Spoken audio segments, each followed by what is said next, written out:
Halo teman-teman semua, perkenalkan nama saya Angela Arumsari.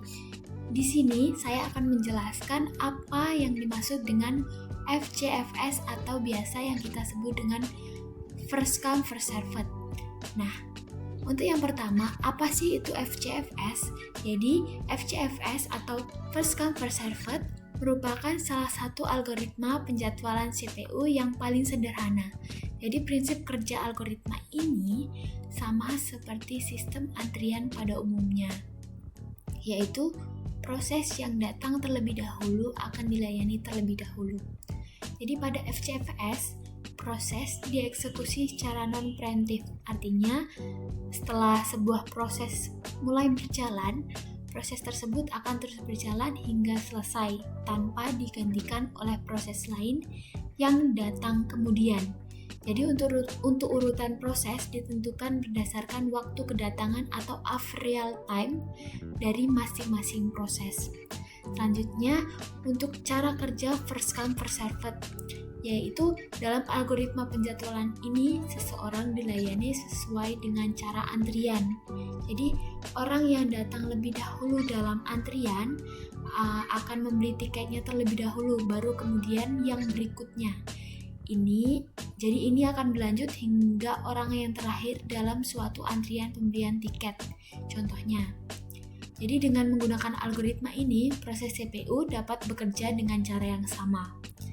Nah, selanjutnya saya akan menjelaskan salah satu contoh soal dari algoritma penjadwalan first come first served atau biasa yang kita sebut dengan FCFS. Di sini untuk contoh yang pertama yaitu kedatangan secara berurutan. Jadi terdapat 4 proses yang datang dan akan dieksekusi oleh CPU dengan waktu kedatangan atau real time dan waktu eksekusi. Seperti pada tabel ini, kita bisa lihat terdapat 4 prosesnya, dan ini untuk waktu kedatangannya dan ini untuk waktu eksekusinya. Nah, untuk langkah penyelesaian dari soal ini, jadi seperti yang saya jelaskan tadi, prinsip dari FCFS adalah proses yang datang terlebih dahulu akan dilayani lebih dahulu tanpa atau tidak bisa dipotong oleh proses lain. Jadi untuk langkah yang pertama, kita harus mengurutkan proses berdasarkan kedatangan waktunya. Jadi kita urutkan dari P1 yaitu untuk waktu kedatangannya di 0, dan P2 untuk waktu kedatangannya di keempat, dan untuk P3 yaitu keempat, dan P4 yaitu untuk waktu kedatangannya yaitu ke-6. Nah, selanjutnya kita juga harus menghitung waktu mulai atau start time dan waktu selesai completion time untuk setiap proses tersebut. Jadi, untuk yang pertama, di sini kan tadi untuk waktu kedatangan dari P1 yaitu 0.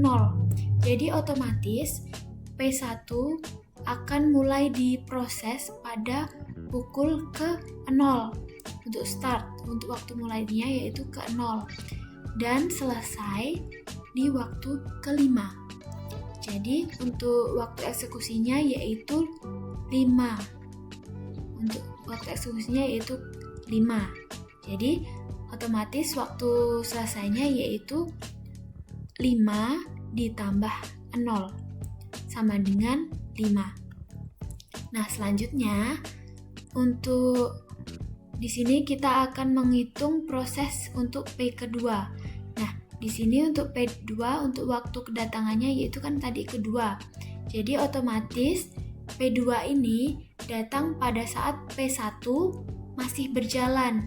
Jadi P1 tadi kan selesai di waktu yang kelima, jadi otomatis P2 akan start atau mulai di waktu yang kelima. Jadi untuk waktu eksekusinya yaitu sekitar 3 menit. Nah, di sini untuk total waktu selesai dari proses P2 yaitu 5 ditambah 3, jadi sama dengan 8. Selanjutnya untuk proses yang P3.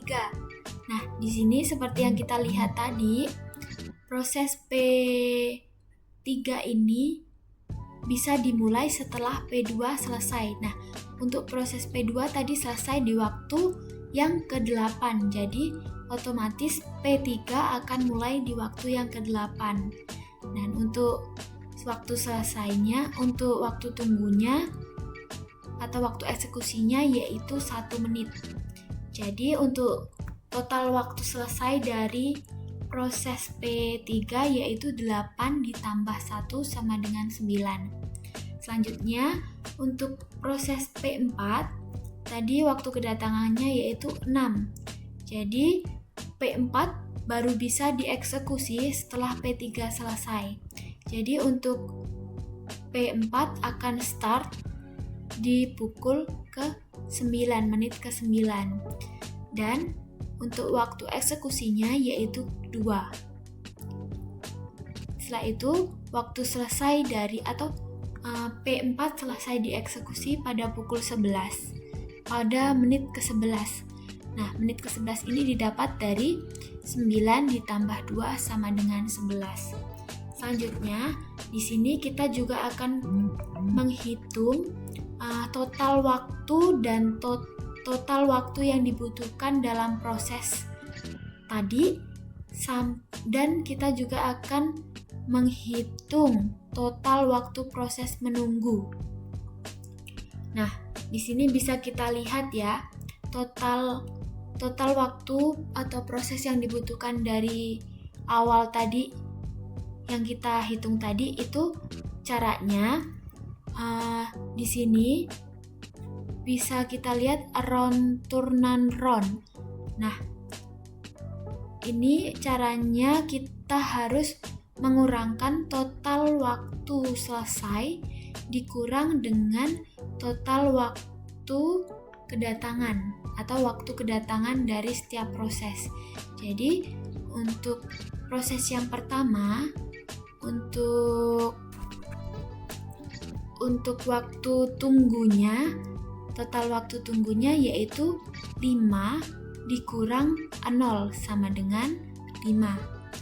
Jadi selanjutnya untuk proses yang kedua yaitu 8 dikurang 2 sama dengan 6. Untuk proses yang ketiga yaitu 9 dikurang 4 sama dengan 5.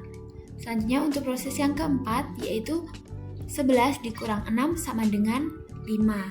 Selanjutnya, untuk waktu proses, total waktu proses menunggu. Nah, di sini kita bisa lihat caranya yaitu round time atau dari total waktu yang dibutuhkan tadi dikurang sama